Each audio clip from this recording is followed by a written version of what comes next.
I am the presidential candidate for ODM if ODM decides that it goes it alone. So anybody who is preparing himself to go for presidential election in ODM, I think is misplaced.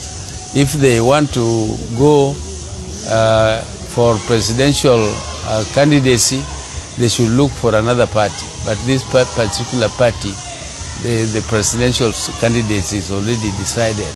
And guys, ni kumoto manze. So Oburu Oginga break the silence kwa kujipronounce the 2027 presidential candidate for ODM. So guys, this may happen without any nomination, guys. So let us watch for Kenyan's reaction in TikTok, guys, and all social media platform, guys. So for more information, please consider support by subscribing for more news and for more trending vibes. Ile kitu ambaye Dr. Oburu atasema ndio mwisho. Hakuna kinyangarika mwingine anaweza ongea nyuma yake. Na ukiongea nyuma ya Dr. Oburu Oginga tutakanyagana na wewe mpaka utaenda pembeni. Wewe kama unataka kuwa party leader, enda tengeneza chama chako. Oburu amebaki na miaka moja kama ni mingi. Azirai. Sasa Oburu hata kuona mtu ni tatizo. Ataniona aje? Ataniguza. Oburu ashakufa. Ule ni nini? Marehemu mtarajiwa. Nani tena? Kwanza huyo overstay. Oburu overstay the earth. Mwambieni nimesema hivyo. Overstay. Wengine wanadanganya Oburu. Nilikuwa na yeye hapa nikamwambia, the thing that used to make Raila a great leader, he used to consult everyone. Hata wale watu ambao walikuwa wamedharauliwa. Unaona mama hapa anajivuruta, unafikiria ajui Raila, kumbe yako na namba yake. Anapiga simu direct. Mimi nataka niseme uamuzi wa jinsi ambavyo chama kitaenda 2027 hautafanywa na hawa viongozi hapa juu. Itisheni mkutano wa National Delegates Convention, wacha wana ODM wakuje waseme wanaenda kwa Ruto ama tusimamishe hata huyu Sifuna.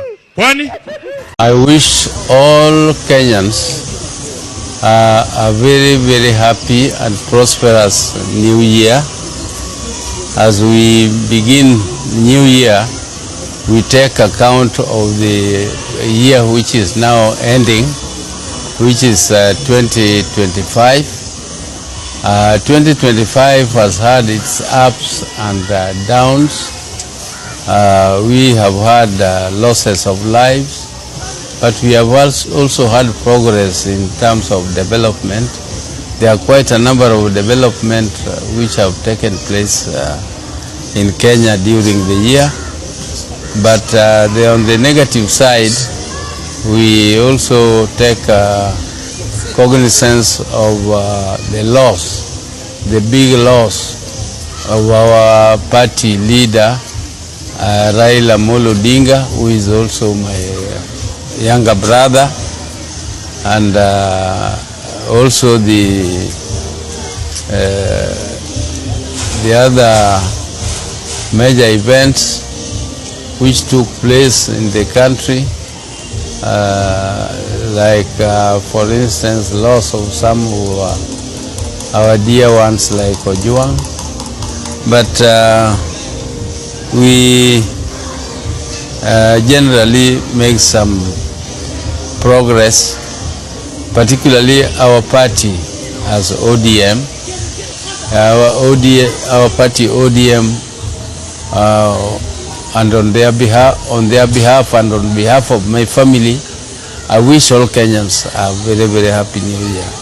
My party ODM was left by our party leader in a broad-based arrangement with the Kenya Kwanza government, but we are not fully integrated into the government. We are just in a broad-based coalition.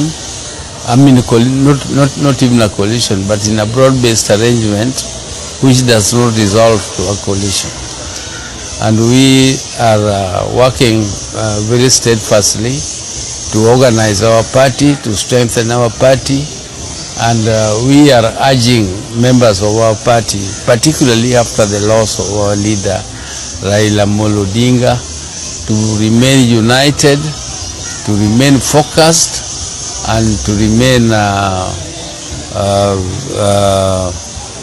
steadfast in their pursuit of the people's interests. The people's interests are contained in the 10-point agenda, which was clearly stated by our party and signed between our party leader and the party leader of Kenya Kwanza, William Samoei Ruto, and we are keenly watching the implementation of those sections of the arrangement or the agreements we had with them.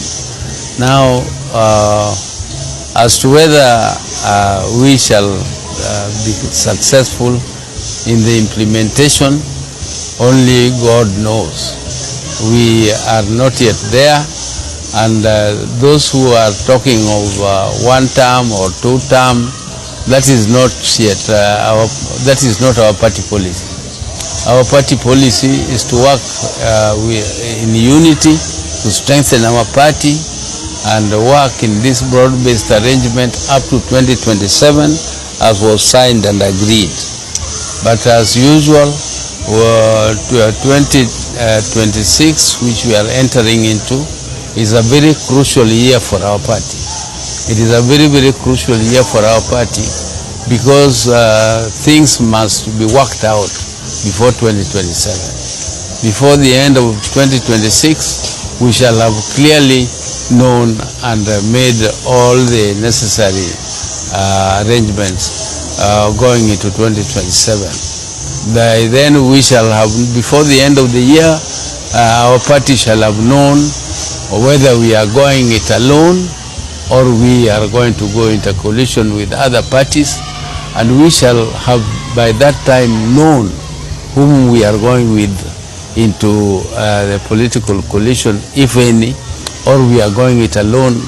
And of course, if we are going it alone, I want to make it absolutely clear that our constitution already has a presidential candidate for our party.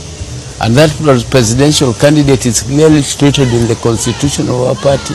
And it is the party leader. And it is the party leader speaking. I am the presidential candidate for ODM if ODM decides that it goes it alone. So anybody who is preparing himself to go for presidential election in ODM, I think is misplaced. If they want to go for presidential candidacy, they should look for another party. But this particular party, the presidential candidate is already decided by its own constitution. So we are going to, as we move forward, we are going to decide whether we go it alone or we go it with other parties. If we decide to go it alone, we are there. So anybody who is saying ODM is sold to other parties is also daydreaming. ODM is strong and it is kicking, it is up, and it is not about to be sold. And it will never be sold. And if it is to be sold, I don't know at what price. This party is too big to be sold to anybody. And I don't know if there is anybody in Kenya who can afford the price of ODM. It could be too expensive for them. Because the people, it goes up to the grassroots, up to the last person. So if you are paying that price, are you paying all those people from the grassroots up to the top leadership of the party? Whom are you paying and how much are you paying for it? So this party is not on sale. This party is not about to be sold. This party is up and about, and it is reorganizing, and it is uniting, and it is going to be there in 2027. And this must be stated very clearly, and I don't want to repeat it. So that is the position. This is our year. This is the year where we have to work very hard as a party and make sure that we make the decisions which are necessary to keep our party up and above. Thank you very much, fellow Kenyans, and I want to wish you once again a very, very happy and prosperous New Year.